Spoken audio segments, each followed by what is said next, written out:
ఎవరిని అడిగినా కూడా ఏదైనా కూడా మీరు పూర్వాశ్రమంలో ఏం చేసేవారు, ఈ ఆధ్యాత్మిక మార్గంలో ఏ విధంగా లాగబడింది అనే విషయాలు తెలుసుకుంటూ ఉంటాం. అయితే దానికంటే ముందు యోగం అంటే ఏంటో తెలుసుకుని అప్పుడు మీ పూర్వాశ్రమ విషయాలు తెలుసుకున్నాం గురుగారు. ఓం సద్గురుభ్యో నమః. ఓం సద్గురు స్వామి రామానంద పరబ్రహ్మణే నమః. ఓం సద్గురు స్వామి శివానంద పరబ్రహ్మణే నమః. ఓం సద్గురు శ్రీకృష్ణ పరబ్రహ్మణే నమః. ఓం సద్గురు శ్రీ శంకర పరబ్రహ్మణే నమః. ఫస్ట్ యోగం గురించి అడిగారు.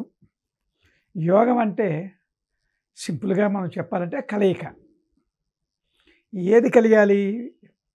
జీవుడేమోని పరమాత్మలో కలిగాలి. అయితే పరమాత్ముడు ఏకం సత్ విప్రాబౌధావదంతే అంటున్నాం కదా, ఉన్నది ఒకటే వస్తువు. మరి జీవుడు వేరుగా ఉన్నాడా? కానీ మనం వేరుగా ఉన్నట్లుగా భావిస్తున్నాం. ఈ భావంలో మార్పే, నీ యొక్క భావంలో మార్పు అయిపోయినప్పుడు నువ్వే పరమాత్ముడు అయిపోతావు, పరమాత్మలో కలిసిపోతావు. అంతకు మించి ఏం లేదు. ఇది ఏకత్వమే, ఏకం సత్. అయితే దానికి ఏదో మామూలుగా యూట్యూబ్ ఛానల్లోని మనం వినడం వల్ల అవ్వదు. సద్గురుని పట్టుకోవాలి. గురువుల సాన్నిధ్యంలో వెళ్తూ వాళ్ళ దగ్గర ఎలా ఉండాలంటే తద్విద్ధి ప్రణిపాతేన పరిప్రస్థైన సేవయ ఉపదేశంతి తే జ్ఞానం జ్ఞానినా తత్వదర్శన.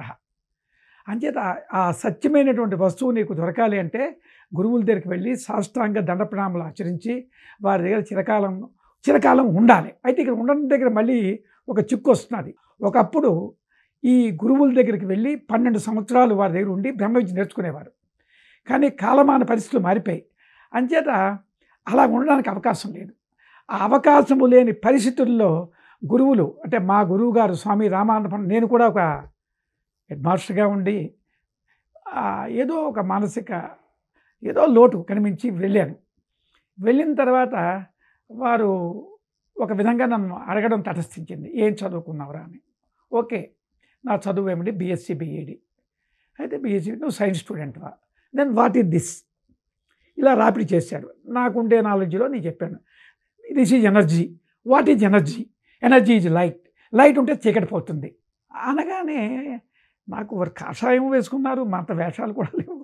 ఇదేంటి వారు సైన్స్గా మనం చెప్పిన దానికి కూడా చెప్తున్నారు అని ఒక ఇంప్రెషన్, ఫస్ట్ ఇంప్రెషన్ ఇది బెస్ట్ ఇంప్రెషన్ కదా వారి మీద నాకు కలిగింది. అప్పుడు ఒక శ్లోకం చెప్పారు, ఇప్పటికి నేను మర్చిపోను, ఎక్కడికి వెళ్ళినా చెప్తాను అది. జ్ఞానేను తుదజ్ఞానం ఏషాం ఆశ్రిత ఆత్మనః తేషాం ఆదిత్యవతి జ్ఞానం ప్రకాశితత్పరం. అంటే ఏంటి? జ్ఞానం వల్ల అజ్ఞానం పోతుంది. జ్ఞానం వల్ల మనం ఇంతవరకు ప్రపంచంలో జ్ఞానము అజ్ఞానం విన్నాం, కానీ మన అందరిలోని ఆదిత్యవ జ్ఞానం ఉంది, నిత్య ప్రకాశమైనటువంటి ఒక వెలుగు. అది దర్శించాలి, అదే నువ్వు. అయితే ఇప్పుడు మనం ఆ వెలుగును చూడక ఈ పంచేంద్రియముల ద్వారా మెటీరియల్ వరల్డ్ చూసుకొని దీనిలోనే మనం గెంతులాడుతున్నాం, దీనిలోనే అనేక బాధలు చిక్కులు పడుతున్నాం, దానికి రకరకాలుగా ప్రయత్నాలు చేసుకుంటున్నాం. ఎన్ని ప్రయత్నాలు చేసినా డబ్బు సంపాదించవచ్చు, పెద్ద హోదా సంపాదించవచ్చు, కానీ నీకు ఆనందం లేదే. ఇన్ని సంపాదన దేనికి? భార్యని తెచ్చుకున్నావు, కొడుకులు సంపాదించావు, వాళ్ళు ఉద్యోగస్తులు అయ్యారు, నువ్వు సంపాదించావు, కానీ వాట్ ఈజ్ ది పర్పస్? ఆనందం అనేది ఉండాలి. ఈ ఆనందం అనేది ఎక్కడుంది? సత్ చిత్ ఆనంద స్వరూపుడు. జస్ట్ ఒక 1 minute చెప్తాను. ఈ సృష్టి ఎలాగ ఏర్పడిందో మీ అందరూ కొంచెం వినండి, ఎక్కువ చెప్పలేకపోయినా. ముందు ఉన్నది ఏదో అంతా వ్యాపించి ఉంది పరమాత్ముడు, అది కదలడు లేదు, అంతటా ఉన్నది అదే. అంతా ఉంటే ఎక్కడికి వదులుతుంది? దానిలో ఒక ప్రథమ కదలిక వచ్చింది. ఆ ప్రథమ కదలిక వచ్చినప్పుడు అయ్యే శబ్దమే ఓంకారనాదం. ఆ ప్రథమ కదలిక ఎప్పుడైతే వస్తుందో ఎనర్జీ క్రియేట్ అవుతుంది. ఆ ఎనర్జీయే అమ్మవారి స్వరూపం. అదే అర్ధనారీశ్వర తత్వం. అర్ధనారీశ్వర తత్వం ఇది మూలం. అంటే ఏమిటి? అక్కడ పరమేశ్వరుడు అనేవాడు ఒక మహాసముద్రం, సముద్రంలోంచి వచ్చేటువంటి ఒక ప్రథమ కెరటం. ఆ కెరటమే ఈ తేజోరూపంగా ఉండేటువంటి పదార్థం. అంటే అది మన భౌతిక పదార్థం కాదది, అదే అర్ధనారీశ్వర తత్వం. ఇప్పుడు అది సృష్టికి మూలం. సృష్టికి మూలమైనటువంటి ఆ తేజో పదార్థమే మనకి ఈ జగత్తుగా మారింది. ఇది గ్రహించండి. ఈ జగత్తుగా కనిపించినంతా కూడా ఆ తేజో పదార్థం మీద కనబడుతున్నది. కానీ తేజో పదార్థం అనే భావనలో మనం ఉన్నామా? మనం లేమే. ఇది ఇతను వేరు, అతను వేరు, ఇది చెట్టు, ఇది పుట్ట, ఇది కొండ, ఇది నీరు అని డిఫరెన్షియేషన్ భావం. దానిలోనే మనకి ఎప్పుడైతే భేదభావం వచ్చిందో రాగద్వేషాలు వచ్చాయి. రాగద్వేషాలు ఎప్పుడైతే వచ్చాయో సరే ఆ భగవంతుని ఎక్కడ చేరుకుంటాం? అందరం ఒకటే కదా. ఏకం సత్ విప్రా బహుధావదంతి అంటే నీకు భేదభావంతో వచ్చేసి నాకేమో నీ జ్ఞానం కావాలి అంటే నీకు ఎక్కడ జరుగుతుంది? నీ దుఃఖం పోవాలంటే ఎక్కడ పడుతుంది? నువ్వు అక్కడికి వెళ్ళాలి. అక్కడికి నిన్ను తీసుకెళ్ళే వాళ్ళే సద్గురువులు. అక్కడ తీసుకెళ్ళాలంటే ఏం చేయాలి? ఏంటి మార్చాలి? ఓ ఏకం సత్ అంతా ఒకటే అన్నారు కదా, సరే అని చెప్పి కొందరు తాలూకా ఇదేం చెప్పారంటే అడవులు కొడిపోయి అన్నీ వదిలి అని కొన్ని కల్టులు ఉన్నాయి. కానీ మా గురువు గారు వారికి నమస్కారం పెట్టాలి. నాయన నువ్వు ఎక్కడికి వెళ్ళక్కర్లేదు, గృహస్థాశ్రమ ధర్మంలో నీ ఉద్యోగం చేసుకుంటూ నీ భార్యాబిడ్డలతో ఉంటూ చక్కగా మోక్షాన్ని పొందేటటువంటి ఒక సులభమైనటువంటి మార్గాన్ని మాకు అందజేశారు. వారి రుణం మేము తెచ్చుకోలేము. అంచేత ఎలాగ వెళ్ళాలి? ఏకం సత్ అనేటువంటిది ఆ తేజోభావం. ఏకం సత్ అంటే పరమాత్ముడు, దానిలోంచి వచ్చింది తేజస్సు, తేజస్సు నుంచి జగత్తు వచ్చింది. అయితే తేజస్సు నుంచి జగత్తు వస్తే జగత్తు రూపం మూల రూపం ఏది? బంగారము, బంగారు ఆభరణాలు. ఆభరణాలు అందరూ ఎక్కడి నుంచి వచ్చాయి? బంగారం నుంచి వచ్చాయి. కానీ మనమే అంటున్నాం ఇది నెక్లెస్, ఇది వడ్డానం, ఇది గాజులు అంటున్నామే. కాదే, ఎక్కడి నుంచి వచ్చింది? అది బంగారమే అని చెప్పాలి మనం. అంటే ఈ దృష్టి ఉండొచ్చు, ఇది నెక్లెస్ అనొచ్చు, కానీ మూల పదార్థం ఏది? బంగారమే. అలాగే జగత్ అంతా ఎక్కడి నుంచి వచ్చింది? దానికి మూల పదార్థం ఏది? ముందు తేజస్సు. తేజస్సు ఎక్కడి నుంచి వచ్చింది? పరమాత్ముడు. ఆ పరమాత్ముడు ఉన్న నిర్గుణ స్వరూపం అది మనం చెప్పలేము. ముందు తేజస్సు వరకు మనం వెళ్ళాలి. ఈ తేజోపదార్థమైనటువంటి ఆ పరమాత్ముడి దగ్గరికి ఎవరు వెళ్ళాలి? ఈ సృష్టి ఏర్పడింది కదా, సృష్టిలో 84 లక్షల జీవరాశులు ఏర్పడ్డాయి. ఈ జీవరాశులతో పాటుగా నువ్వు కూడా వచ్చావు. కానీ మిగతా వాటికి లేని బాధ మనకు వచ్చింది. ఎందుకంటే ఈ బాధలల్లో మనం పడాలా? కానీ మనకి ఆనందం లేదు, దుఃఖంలో కొట్టుమిట్లాడుతున్నారు ఇప్పుడు మానవుడు. మీకు ఒక విషయం తెలుసో తెలీదు, అమెరికా ఉంది, అమెరికా దేశంలో వాళ్ళకి లోటు ఏం లేదు. కానీ ఎక్కువ సూసైడ్స్ చేసుకునే దేశం అమెరికా దేశం. ఎందుకు చేసుకుంటున్నారు? వాళ్ళకి అన్నీ ఉన్నాయి కదా. ఆ స్థితికి మన భారతదేశం రాకుండా మనం కాపాడుకోవాలి. ఎలాగా సూసైడ్స్ ఎందుకు ఎక్కువ చేసుకుంటున్నారంటే వాళ్ళకి ఏవైతే అనుభవించాలో 15 ఏళ్ళు రాగానే స్త్రీతో అయిపోయింది, డబ్బుతో అయిపోయింది, కారు అయిపోయింది, ఇవి అయిపోయింది. మరి వాట్ నెక్స్ట్? మరి ఏదో కావాలని కోరుతుంది కదా. మనసు ఎప్పుడు ఊరుకోదండి, ఎప్పుడు ఏదో ఒకటి కోరుతూనే ఉంటుంది. చాలామంది మనసు కంట్రోల్ అంటారు. కంట్రోల్ ఎందుకండి? నీ గుండెని కంట్రోల్ చేసుకున్నావా? నువ్వు గుండె ఆగమని చెప్పావా? కిడ్నీస్ ఆగమని చెప్పావా? దీన్ని ఎందుకు కంట్రోల్ చేయాలి? నాకు జ్ఞానాన్ని ఇవ్వాలి. అదే కంట్రోలింగ్ అనే పదం కాదండి అక్కడ తప్పది. జ్ఞానం కలిగితే అదే చెప్పినట్టు వింటుంది. అది మనం తెలుసుకోవాల్సింది అనమాట. అయితే ఇప్పుడు ఏమైంది?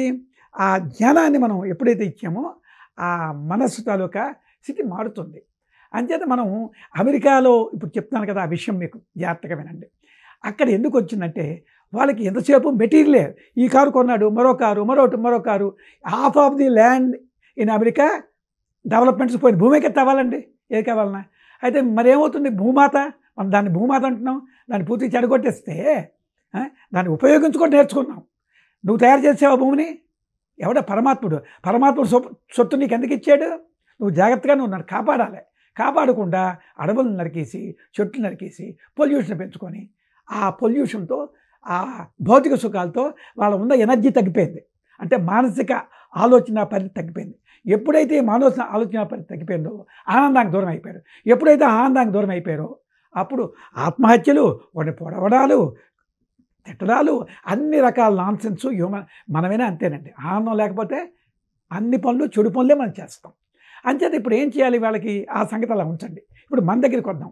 మన భారతీయ సంప్రదాయంలో సనాతన ధర్మం మనకుంది. యోగం ఎందుకు అవసరం? మన తాలూకా శక్తి మన పంచ జ్ఞానేంద్రియముల ద్వారా బయటకు వచ్చింది. బయటకు వచ్చిన తర్వాత ఏమైంది? మనకంతా మ్యాటరే కనిపించింది.